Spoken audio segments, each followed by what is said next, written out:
Everyone, कैसे हैं आप? उम्मीद करता हूँ कि बहुत अच्छे होंगे, स्वस्थ होंगे और पढ़ाई कर रहे होंगे। देखिए बाबू, आप लोग क्लास 10th का कुछ मैथ बीएम क्वेश्चन लेकर आए जो त्रिभुज संबंधित मैथ होगा, ठीक है ना। तो यहाँ एग्जाम के लिए बीएम हो सकता है, अर्थात टॉप क्वेश्चन हो सकता है जो एग्जाम में अक्सर बार पूछा गया प्रश्न है, ठीक है ना। तो इसको आप सही तरीका से समझा समझ लीजिए, आपके लिए फायदेमंद होने वाला है। लेकिन करना क्या है, वीडियो को अंत तक देखना है ताकि इसका क्वेश्चन का हल जो करने वाला है समझ में आ जाए, ठीक है ना। तो चलिए कुछ क्वेश्चन के बढ़ते जो क्वेश्चन लेकर आए हैं, इस क्वेश्चन को देखते हैं। कहता है एबीसी एक समद्विबाहु, देखिए एबीसी बता रहा है कि समद्विबाहु त्रिभुज है जिसका कोण सी समकोण बता रहा है। इसमें क्वेश्चन में थोड़ा रहस्यमयी क्वेश्चन, ध्यान दीजिएगा। कह रहा है कि एबीसी एक समद्विबाहु त्रिभुज है। समद्विबाहु त्रिभुज का अर्थ होता है कि जिसका दो भुजा आपस में बराबर हो जाए, ठीक है ना।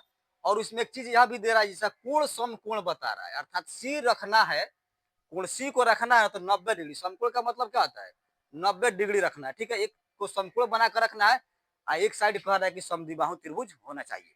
आपको सिद्ध क्या करना है, कह रहा सिद्ध कीजिए कि AB स्क्वायर बराबर 2AC स्क्वायर। चलिए क्वेश्चन की ओर एक बार और सोल्व की ओर बढ़ते हैं। देखिए इसका हल करते हैं सोल्व। जो दिया उसको लिखिएगा। कह रहा कि ABC एक समद्विबाहु त्रिभुज है जिसका कोण C समकोण है। देखिए यहाँ पर पहले आपको प्रश्न के अनुसार फिगर बनाना होगा। यहाँ कर क्या लेते हैं हम लोग, देखिए इसे बता रहा है कि C समकोण है, ठीक है ना। तो खड़ी पड़ी लड़ी, यहाँ पर समकोण बन रहा है, यहाँ पर 90 डिग्री आपका हो जाएगा, ठीक है। अब C कह रहा है तो यहाँ पर C को एडजस्ट कर दीजिएगा। और रही बात ABC चाहिए तो C तो हो गया ना, तो यहाँ पर A लिख दीजिए और यहाँ पर B लिख दीजिए। तो इसमें आपको सिद्ध क्या करना है, AB स्क्वायर बराबर 2AC स्क्वायर। चलिए तो यहाँ हम कर क्या लेते हैं, दिया है लिखेंगे, दिया है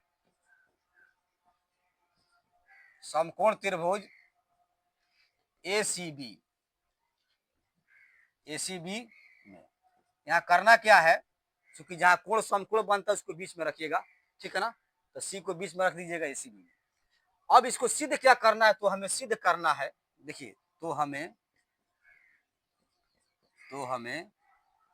सिद्ध करना है कि क्या सिद्ध करना है उसको लिख लीजिएगा, AB स्क्वायर बराबर 2AC स्क्वायर। तो यहाँ से इसको सिद्ध कर देना है। चलिए प्रूफ करते हैं। प्रूफ मीन्स क्या होता है, साबित कर रहे हैं। तो देखिए यहाँ पर आप जानते हैं जब समकोण त्रिभुज बनता है एक जो है लंब होता है, एक आधार होता है, एक कर्ण हो जाता है, ठीक है। तो इसमें बता रहा है कि समद्विबाहु त्रिभुज, समद्विबाहु त्रिभुज का मतलब क्या है, वह त्रिभुज जिसमें दो भुजा बराबर है। तो यहाँ कर्ण आपका फिक्स रहता है, ठीक है ना। समकोण के सामने वाली भुजा कर्ण और समद्विबाहु जिक्र कर रहा है, इसका मतलब है कि यह भुजा और यह भुजा आपस में बराबर है, अर्थात AC जो है BC के बराबर बता रहा है। समद्विबाहु का मतलब वह त्रिभुज जिसमें दो भुजा बराबर है, समद्विबाहु कहलाता है। लेकिन इसमें एक केस है कि समकोण के सामने वाली भुजा कर्ण है। तो यही आपको सिद्ध करना है AB स्क्वायर अर्थात कर्ण स्क्वायर, कर्ण स्क्वायर बराबर होना चाहिए 2AC स्क्वायर, आपको सिद्ध कर देना। देखिएगा क्या प्रूव करते हैं, लिखिएगा समकोण त्रिभुज ACB में,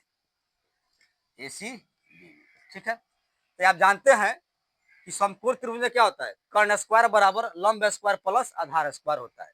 क्योंकि यहाँ कर लेते हैं कर्ण स्क्वायर बराबर लंब स्क्वायर प्लस आधार स्क्वायर। एक फॉर्मूला होता है, पाइथागोरस महोदय ने दिया था, ठीक है ना। पाइथागोरस प्रमेय के अनुसार किसी समकोण त्रिभुज में कर्ण का वर्ग और दो भुजाओं के वर्गों के योगफल के बराबर होता है। देखिए अब कर्ण स्क्वायर करना, तो कर्ण का मान आपका क्या है, AB है, AB रख दो यहाँ पर, AB डाल दिया। देखो यहाँ पर AB स्क्वायर है तो स्क्वायर को किया बराबर, लंब आपका AC बता रहा है तो AC का स्क्वायर करना है, सिर्फ आपका AC का स्क्वायर कर दो। अब प्लस कर रहा है, प्लस लिखा। आधार आपका क्या है, BC बता रहा है तो BC का स्क्वायर हमने कर दिया। चलिए इधर बनाते हैं। अब आगे बढ़ते हैं, AB स्क्वायर को सेम टू सेम रखिएगा, AB स्क्वायर को रखा। अब देखिए AC और BC इसमें दोनों भुजा बराबर कह रहा है, क्वेश्चन के अनुसार समद्विबाहु है तो AC और BC दोनों बराबर है। तो हमें सिद्ध क्या कर 2AC स्क्वायर करना है, तो AC को रखिएगा, ठीक है, AC स्क्वायर। अब प्लस अभी आपको बताया है कि AC जो है BC के बराबर है, तो जहां आपका बीसी है वहां पर एसी लिखा जा सकता है, अर्थात दोनों भुजा जब बराबर है तो बीसी की जगह एसी को लिख लीजिएगा आराम से। बीसी की जगह एसी क्यों? क्योंकि दोनों भुजा बराबर है। आगे बढ़ते हैं, तो ए बी स्क्वायर लिखा। अब यहां से क्या करेंगे, एसी और एसी बता रहे हैं, AC square plus AC square, तो एक एसी स्क्वायर और प्लस एक एसी स्क्वायर जब जुटेगा तो 2 AC स्क्वायर आ जाएगा। देखो यहाँ पर यही सिद्ध करना था, ए बी स्क्वायर बराबर 2 AC square, A B square बराबर 2 AC स्क्वायर, ठीक है ना। तो यह आपका प्रूफ हो जाएगा, तो लिख लीजिएगा PROVED, ठीक है ना, ये आपका प्रूफ हो जाएगा। तो उम्मीद करते हैं क्वेश्चन बताएं समझ में आ गया होगा। तो क्या करना है, वीडियो को लाइक करना, शेयर करना है, कमेंट करना है। यदि आप मेरे चैनल पर नए होंगे तो चैनल को क्या करना है, सब्सक्राइब कर देना, ताकि जब मैं वीडियो अपलोड करूं आपके पास पहुंच जाए। तो ठीक, मिलते हैं अगले क्वेश्चन के साथ अगले वीडियो में। तब तक क्या करना है, इसको घर पे अच्छी तरह से कंप्लीट करना है, क्योंकि यह बहुत BM क्वेश्चन हो सकता है एग्जाम के लिए।